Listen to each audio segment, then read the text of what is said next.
Hey, Mosaic, I'm really excited you're here today as we continue our series, Elements, where we're talking about basic building blocks of the Christian faith. And today, I'm very excited because you get to hear from who I think is maybe the best preacher in the entire world today, my youth pastor growing up, Jim Bergen. He leads Flatirons Church out in Denver. If you listen to sermon podcasts, he's one I listen to all the time. I highly recommend it. But you're in for a treat today in this message from Jim Bergen. Check it out. I have a really bad cold, and so I drink a lot of water, and I'm chewing gum, and I know that breaks all the rules of speaking, but I see that or I fall over. So I've taken everything, Benadryl, Drano, everything. Nothing's working. All right, so let's get into this. Over the last 6 weeks in here, we've been working our way through a book of the Bible called Hebrews. There's free Bibles in the back at all of our campuses if you want to go grab a Bible. It's toward the end, but it's a letter or it's a teaching that was written and given to some of the very first Christians ever. They lived in the Middle East about 2,000 years ago. All of them, the very first Christians, they'd all grown up in the Jewish religion, and they were learning from their teachers that how everything they learned about in the Jewish religion, or we call it the Old Testament or the Old Covenant, it's all the same thing. All of that was pointing to and was being fulfilled in the person of Jesus. Everything that Moses and Isaiah and all those prophets, they were all pointing to what I'm talking about, Jesus. He's gonna come. We looked over the last several weeks, and we've looked at the idea of how God, because he's a really good father, did everything necessary, everything that had to be done to provide a way back to him. And that's what this metaphor, this curtain is. There was a building in the middle of Jerusalem called the temple. There's a curtain down the middle of it, and God was on one side, and we weren't good enough to cross over. And so God did everything necessary to take that curtain out of the way. He's a good father. We looked at really big concepts like this a few weeks ago. The same power that raised Jesus from the dead is available and present to help us in this life. Not just after we die and go someplace else like heaven or something like this life, like later today, that same power is available to help us live our lives in this life. We've looked at the idea that many of us have done. We've surrendered our life to this idea that my life is just this box. It's this room, and this is all it'll ever be, and I'm in prison or I'm chained up to my past, and that's probably what my future is gonna be too. But we also looked a couple weeks ago at this promise from Jesus that says this, is that his blood on the cross breaks those chains. And the word we used was he redeems us. It means he buys us out of our old life. What used to kind of have its claws into us, he breaks that chains. And from this point on, here's a big word, freedom is possible. We can be free. Which brings us to last week, freedom to do what? And the answer is freedom to say and do and experience anything that you desire, anything that you know Jesus is telling you, I want you to do that. That is right, that is true, that needs to be done. I'm now free to go do that. And when you have that kind of freedom, you can live your life with this great word called confidence. We looked at this last week. No matter what storms or no matter what winds or what waves hit your life, Jesus is saying, just look at me. Just look at me. I got you. I will take care of you. He'll tell us who we are. He'll tell us what we are and how much we're worth and what is now possible with him in our life. It didn't used to be possible, but now Christ lives in us. So let's look at this word faith. And everybody here, really everybody everywhere has faith of some kind in something. Now you may not call it faith or never thought of it or refer to it as faith, but when you look at life or the world or God, think about this. In most areas of life, looking back, right? There exists, I'm going to put this to words to it, but there exists a cause and effect relationship in everything all week long. In all parts of your life. Regardless of your religion or your philosophy or your worldview that you kind of look through that lens, if I were to ask you, how do you think it all works? How do you think life works or the world works or karma works? How do you think God works? Your response, you probably think a second, and then you go, well, I think that, and whatever comes out of your mouth next is faith. Well, I just believe that, and that's faith. Well, I've always kind of thought about it like this, and that's your faith. I believe that if I do this or don't do that, it will cause or impact something to happen or not happen. And we do that in all areas of our life. I'm not just talking about religion. I'm talking about all areas of our life in lots of ways, but the goal or the hope is always the same. If I do something the right way, in the right order, in the right time, the right things will happen.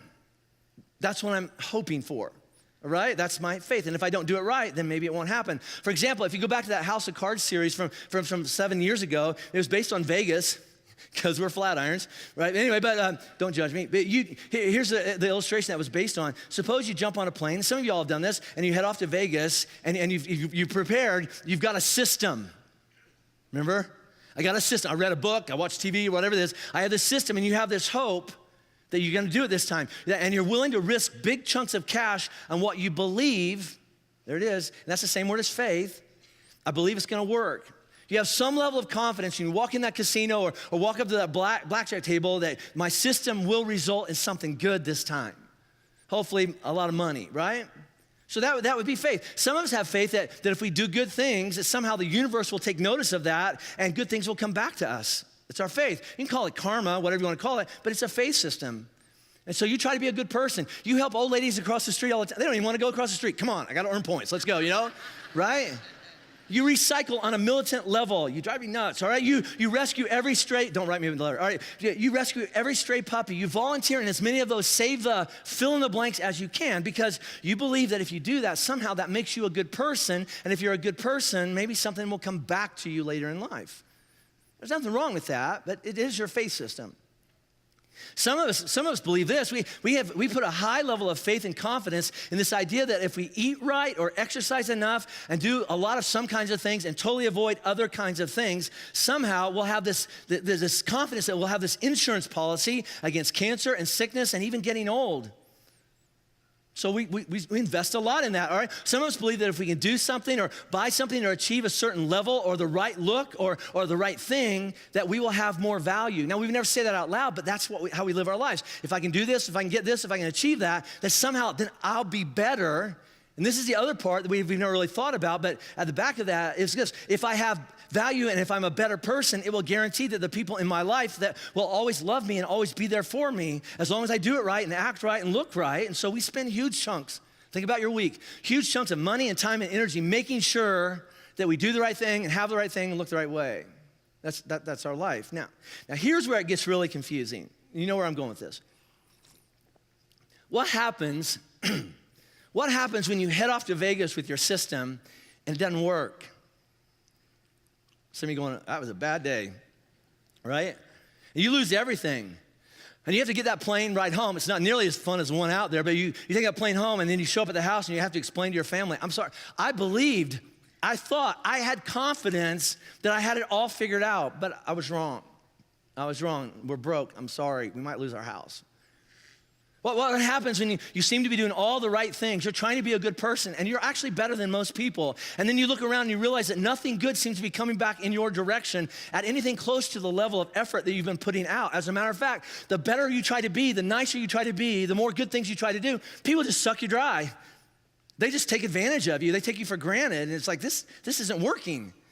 Well, how about this? What happens when you eat enough fiber to choke a horse, exercise until you have a shelf full of trophies, make the cover of Best Body or Most Beautiful Person of the Year, and your doctor looks at you and goes, okay, that's awesome, but you still have cancer or MS. It's nothing you can do about it. It's genetic, it's permanent, and it can't be fixed. Let's land this really close to home. What happens when you do everything you know how to do to provide a safe and comfortable home? You do everything right to build a great marriage, to raise healthy, happy kids, and then out of nowhere, you find out the person you're married to is sleeping with somebody else. That was a bad day, wasn't it? Or how about this, all right? Your kid comes home from college and informs you that he or she has an entire other life that you know nothing about, that violates every hope and value that you as a parent had ever tried to build into or instill in your child. You did your best. You actually did it right. You did all the things right. And your kid lied to you or they hid it from you, and it feels like they are rejecting you and every hope and dream and plan you ever had for your life. Now what do? What are you gonna do? And the answer is, some of you are right in the middle of this, life gets really, really, really, really scary, doesn't it? Because here it is, you don't know what to do because everything that you believed was true apparently isn't. Everything you counted on fell apart. You put your faith in something, you leaned your life against this rock going, that's gonna hold me up, that's gonna hold me together, and it moved or it collapsed or it failed, and you're left with this. This is some of our motto for life right now. I don't know what I believe anymore. Right? I don't know. I mean, I'm sitting in church, but I don't know if I believe any of this anymore. Now, if that is true when it comes to things like money and health and family, as in I thought or I believed if I did it right and did it in the right order, good things would come back to me, then it's certainly true when it comes to this thing that I want to look at today called faith in God. Right? So, and I don't know where you got your faith from. Some of us got our faith system from the way that we were raised. That's what I would say. My dad's a pastor, my mom's church organist, my grandpa's, that's how I got it. I got hauled off to church every day of my life, all right? Some of us got it from church. Some of us got it from a different religious system when we were kids or whatever. Some of us got it from a Bible. Somebody gave us a Bible, or we had a class or something, we had to take it, all right? Or maybe we read another book. We saw something on TV, so we read that, and that's where we got our faith. Some of us, this is where a lot of us got our faith. We got it from watching another person. We looked at their life, and they seem to have it all figured out, so I'm just going to do what they do. And that's my faith system. But somehow we've all landed in a certain kind of belief system or faith system that says something like this: I believe that if I do this, then God will do that. If I do it right, then God will do that, right? If I do something the right way at the right time, in the right amount of times, in the right building maybe, God will respond a certain way. But if I get it wrong, then God will do something very, very, very different. And a lot of us are raised, probably 2/3 of this place was raised in the Catholic religion. You had to go to a certain place and take communion. You had to do this. You had to kneel. You had to get up. You had to go this. You had to do this. All these things, right? Because you thought if I do that right and in the right order, then I'm fine with God. So that's our faith system, all right? Or how about this for a faith system? I believe that God is like. And then you just come up with your words. I think God is good. I think God is kind. I think God is loving. God is love, right? It's in the Bible. So I believe that because God is love, he will always do these kinds of things, but he'll never do or he'll never allow those kinds of things because God's good. And I say all that to say every one of us has been living our life with a view of the world of this is how I see the world, and this is how I see life, and this is how I think God works in the world, and this is how I think God ought to work in the world and in my life. And that is the rock that you're building your life on. All right, that is the foundation. You call it your foundation of your faith. You can call it the cornerstone of your faith. But bottom line, there's something in your life, a rock, a foundation, whatever, and you are leaning your life against that. And as long as it's there, you're going to be fine. As long as it holds you together and holds up, then you're going to be fine. But here's some of our stories. What happens when it moves? What happens whenever that thing that you thought will always be there for you isn't there, right? And that's some of our stories. And here's what I mean when it comes to God. You believe that God was good, and then something bad happened in your life, and you couldn't put good God together with what happened in your life and have it both make sense. And so your faith got rocked, and so you landed on this. This is where some of you are right now. Maybe God's not that good. And maybe if he's not good, then I don't know if I can count on him or trust him or depend on him or have faith or confidence that he can or will hold me together. I mean, I can't understand how that happened, or why God would let that happen. So I don't know if I trust him. Or how about this? You believe that if you did the right thing, right? Prayed enough, went to church enough, gave enough money to something, stopped doing certain bad things, started doing better good things. We made a deal with God. You ever made a deal with God? God, I promise I will do this and this and this and this if you'll change that. God, I'll do this, all right? And we make all these deals with God. God, I'll do this as long as will you make that cancer go away, and I'll go to church every day, all right? Or will you make sure that my baby gets better, all right? Will you make sure the money shows up? Because if the money doesn't show up, I'm gonna lose my house. And if you'll do that for me, God, I'll make a deal with you. I'll do this and this and this. Some of us, that's our faith, right? But here's where it all falls apart.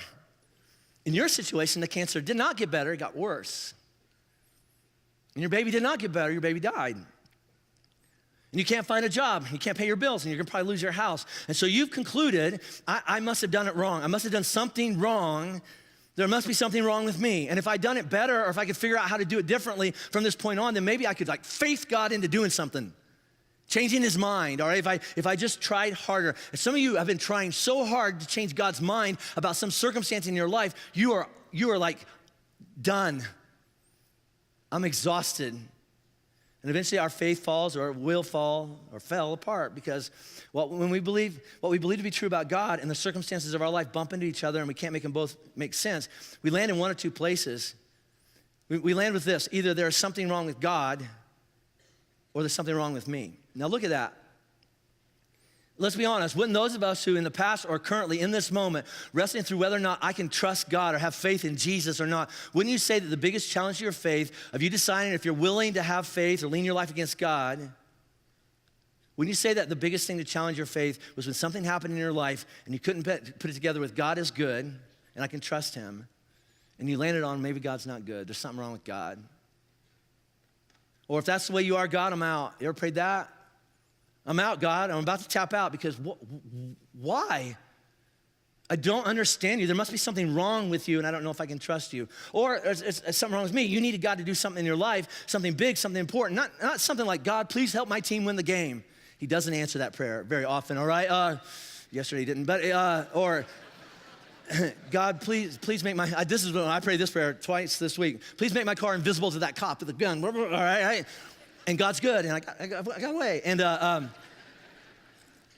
not talking about stupid stuff like that. I'm talking about this, something really important, like, God, please heal my wife. It's been a while. It's about time, and I'm on your side. God, some of you pray this. God, I don't know where my kid is tonight. Please bring my child home. Please change my husband's heart. I don't know why he changed. Please keep me safe from getting the crap kicked out of me again. And you pray that so many times, but apparently the answer from God is no, and the thing you need to happen isn't happening. So you've done everything you know to do, and you've prayed more, and you've tried more, and you try to change yourself more, and sacrifice more, and beg more to convince God, please change your mind and help me out. And it doesn't feel like he will or can, and you've concluded there must be something wrong with me. And that's why God is not answering my prayer. But if I change more, if I was different, this is where some of us have landed. Maybe this is what I deserve.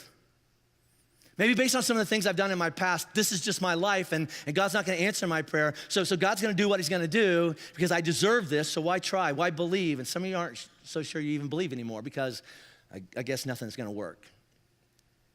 Let's be honest, right? Whether you've been a Christian for 50 years or 5 minutes, every one of us has been or will be in a place or a circumstance in our life, in our marriage, in our health, in our careers. In the most important parts, they'll get so confusing and so hard and so painful. Things will happen in our life that are so intrusive and feel absolutely unsolvable that our faith will take a hit and our faith either will or won't survive. I don't know if I can do this, right? Feels unfixable. I got something going on in my life right now. It's none of your business, I'm not gonna tell you, but I'm telling you, I have talked to God about it over and over, and it makes sense he ought to change it. I've given him God a lot of advice. You prayed that prayer? Here's what you ought to do, right? All right? And he's not listening to me. And I don't know how. I don't have any idea how this is gonna work out.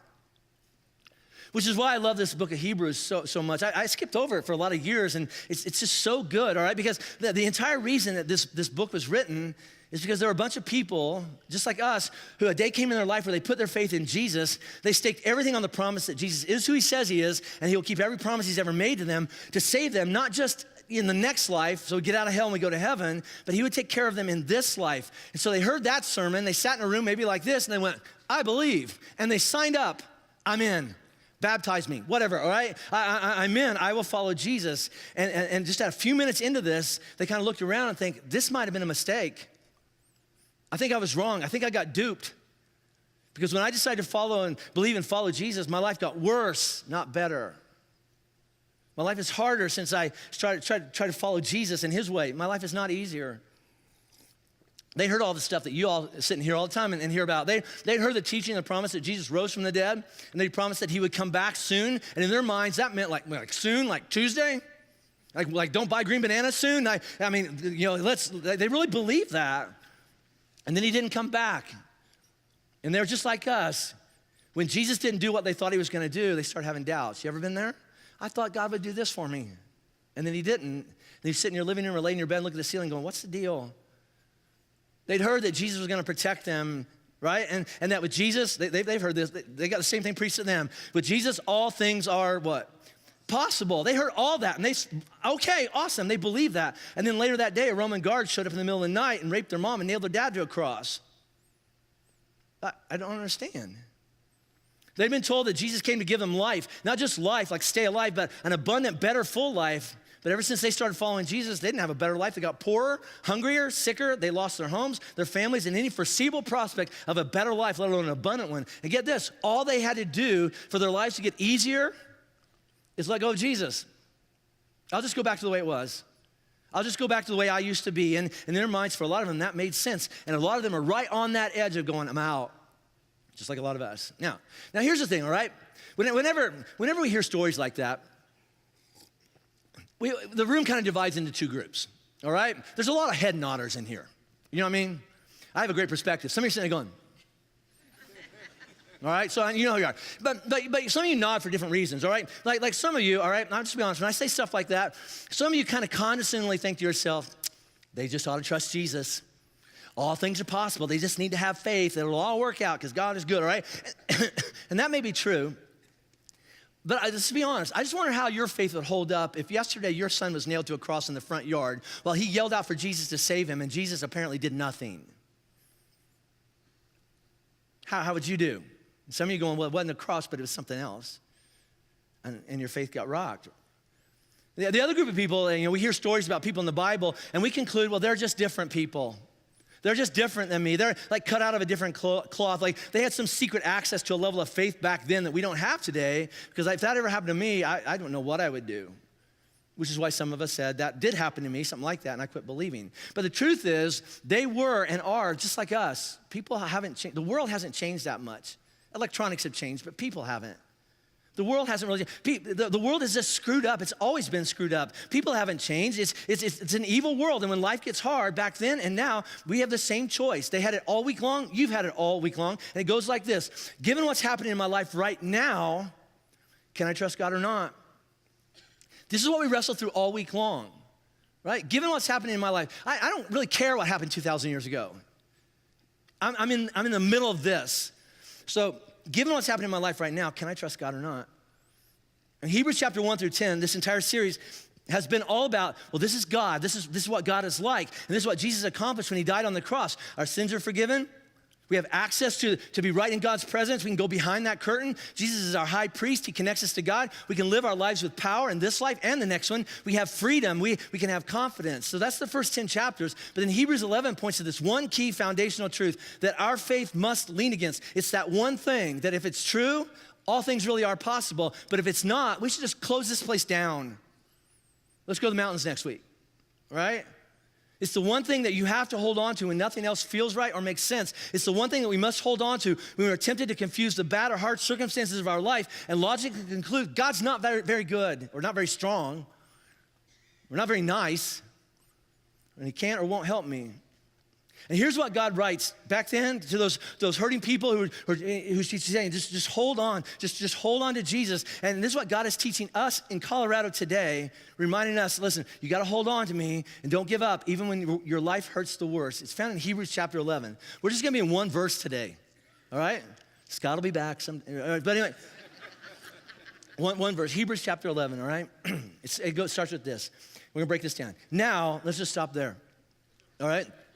Now, as in, hey, everything you read up to this point, everything you know about Jesus, everything that he's done for you, everything, do all of that, put it all together, and it's leading up to this verse.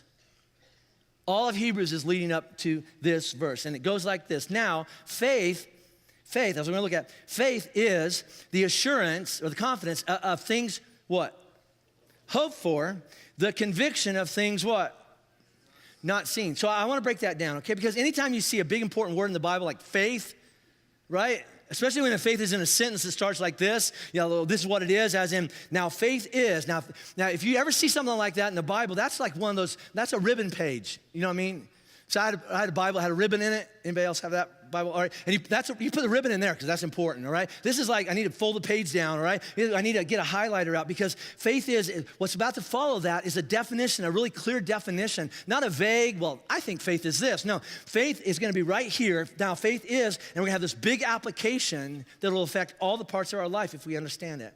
So what I want to do is I want to take a time out. I want to look at what biblical faith is, or at least what I want to look at today is whenever Jesus made a reference to faith, like have faith, or you should have faith, or you don't have enough faith, or whatever, what was he talking about? What was in his mind when he said the word faith? What was he pointing to that he said he wants us to have then or have in the future? See, whenever Jesus mentioned faith, he was either pointing to or telling people to look back to this one event. Every time Jesus mentioned faith, it wasn't faith in yourself. It wasn't, faith in your circumstances. It was an event that Jesus said or promised. Everything he said rests upon this. Everything that he says rests upon this. And this is what he said. He said, a day is coming. He said this over and over. A day is coming, or later, people like Paul said, a day came when they will nail my body to a cross as payment for sin, and I'll die on that cross. And they all argue with him, please don't do that. That's a bad plan. No, I'll die. They'll bury me in this tomb, and then 3 days later, I will rise from the dead. And this is the message from Jesus. This is the one thing that you have to lean your faith against. That's the rock. This is the one thing that everything must lean against. My resurrection is the one thing that you have to lean your faith against. And that's all. And here's what I mean by that. Jesus taught a lot of really, really, really great things, true helpful things, right? Things about marriage, things about life, things about parenting, things about money. He taught about all the most important parts of our life. But he never said, based on my teaching, that's why you should trust me. No, Jesus was a good teacher, but there's lots of good teachers. He didn't say trust him because I'm a good teacher. Jesus did some really great, impressive things. We looked at one last week, like Jesus walked on the water. That's enough for me, I'm in. I'll start a church, you go walk on the water, I'll start a church for you too, all right? I will. Jesus did some amazing things. He performed miracles, right? He fed hungry people. That's awesome. He healed people that were sick. He brought people back from the dead, all right? But he never looked at that and said, and that's why you should trust me. And that's why you should believe that I'll keep my promise. No. See, Jesus did some things. He taught some things. He claimed some amazing things. He promised some outrageous things. But the world is full of people that say, claim, and promise things, don't they? Think about it. It's election time. All right? And I'm not going to get political here, but does anybody have any level of confidence whatsoever that any of those people are going to actually keep their promise? In the end, that's just our world, right? And Jesus was clear. He said, the only reason you should believe anything that comes out of my mouth, anything that you see me do, or anything I promise about what might happen in the future comes down to one thing. The only reason to have any faith at any level in Jesus comes down to this. A day will come when I will rise from the dead, and then you'll know. You don't even have to believe anymore. I'll just be right there. A day will come, and you'll know. Know what? Know what, Jesus? That I'm different than any other religion, any other priest, any other teacher, any other prophet, any other rabbi, any other preacher, any other person who comes along and says, I'm God, all right, and able to do something eternal for you. I'll tell you how I'm different. Nail me to a cross, and 3 days later, I will rise from the dead, and then you will know I can trust him and everything else about him. And if he doesn't, or if he didn't do that, then don't believe anything that came out of his mouth.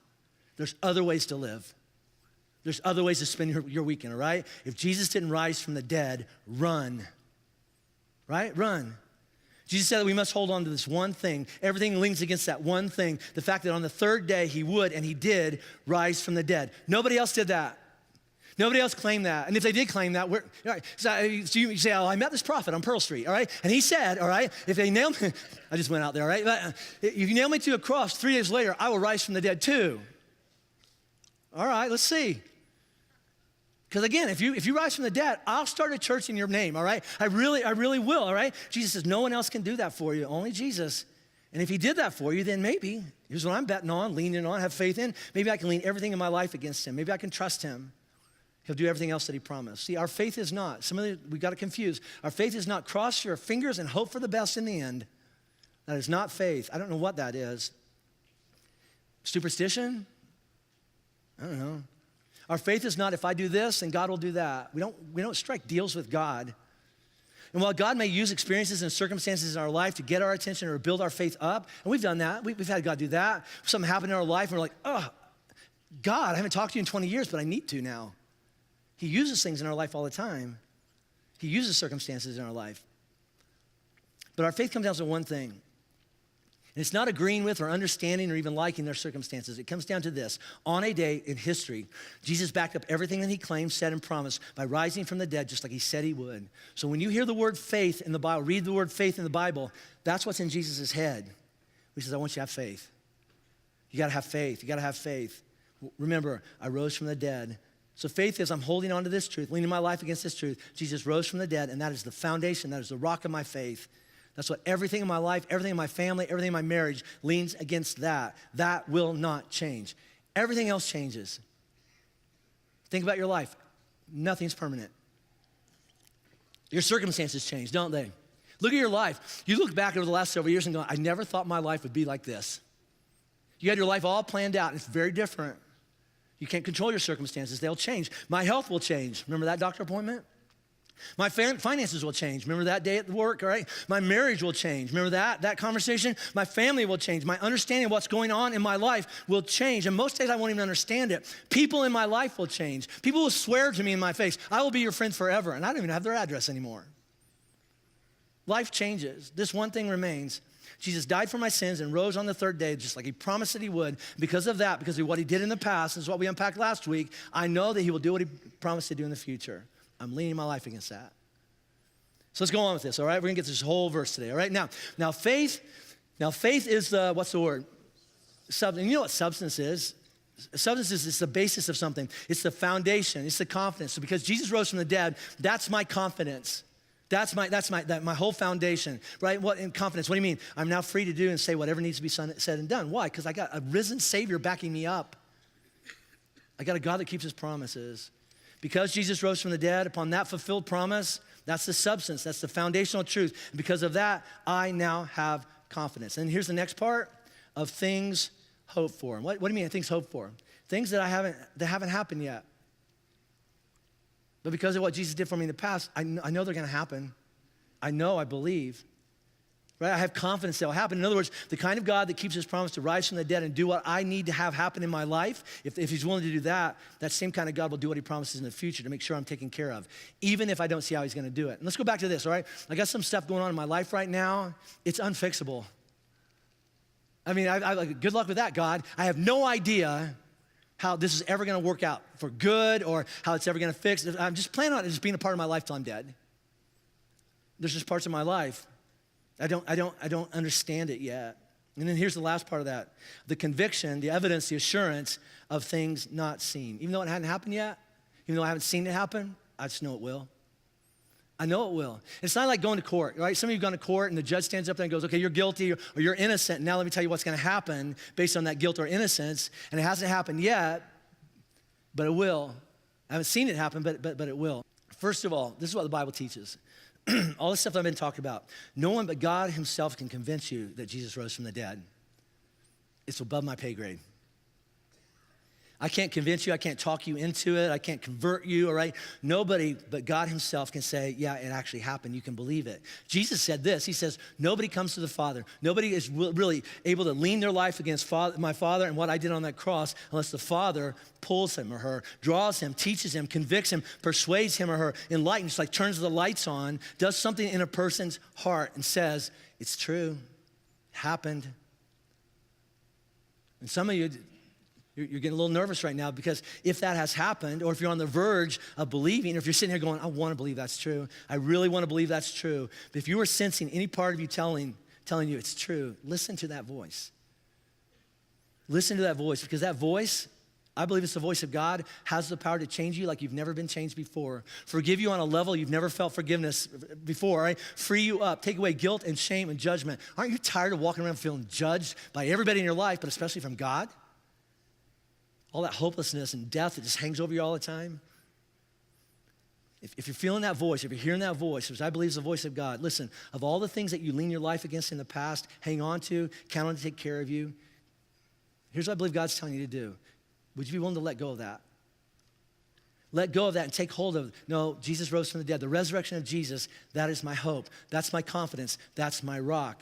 Because if you put your hope in understanding and making sense of and controlling your circumstances of your life, that's what Jesus taught us. If you put your faith and hope in doing your best, being a strong person and depending upon your own strength and your intelligence to keep things in control and get everything working in your family, in your life, in your marriage, whatever, if you have any idea that if I do things a certain way and never make at least a big mistake, that somehow that will guarantee a safe, secure, and meaningful, good life, then according to Jesus and your own experience up to this point in your life, Jesus would say this: it is a matter of time until you wake up one day and have this horrible aha moment and you look around and you realize, I was wrong about everything. I put my faith in the wrong thing, the wrong person, the wrong system, the wrong belief system. But Jesus says this, he promises this. He says, if you'll lean your life against me, your faith won't be dependent upon how your circumstances get better or worse. The sense you make out of what happened over there in that part of the world or in the car wreck of your life, or whether or not God does or doesn't do what you think he ought to do in that situation. My faith is not based on that. Your faith, your life will be leaned against, built upon an unshakable rock and foundation called Easter. It's a big deal. On a day in history, Jesus rose from the dead just like he promised he was, and because of that, I can have faith. I can live my life, even when my life is hard and confusing and painful. I try to talk God into things, and he doesn't answer me sometimes. I can live my life with confidence that God is who he says he is. He'll keep every promise he has ever made to me, even though I don't understand how he's going to make this work out. He'll keep his promise. Nobody else has kept a promise to me like that. Only Jesus. Now, that's why those people in Hebrews didn't give up. I'm sure some of them did. Some of us have. But they knew God kept his promise in the past with Jesus rising from the dead. I'm going to hang on because I believe he's going to take care of me in the future, even though today my life sucks. That's why the rest of this chapter, read the rest of this chapter when you get home today. It's a long list of people who believe God's going to keep his promise. He's going to send his Messiah. He's going to send his son. He's going to take away our sins. He's going to reconnect us back to God. And everyone in that chapter died before Jesus showed up. But they were saved by this faith looking forward to, I haven't seen it yet, but I know he will. I know he will. We are saved by looking back, but it's the same faith. God is good and he'll keep his promise to me today because he kept his promise by raising Jesus from the dead. And because of that, I can live and I can do, I can survive, more than survive. I'm more than a conqueror. I'm gonna be fine through Christ who lives inside of me. Because Jesus is above all the things in my life that this world throws at me, and in all things hold together. So because of Jesus, the one who kept his promise in the past, I can have faith. I'm gonna be fine. Can you say that?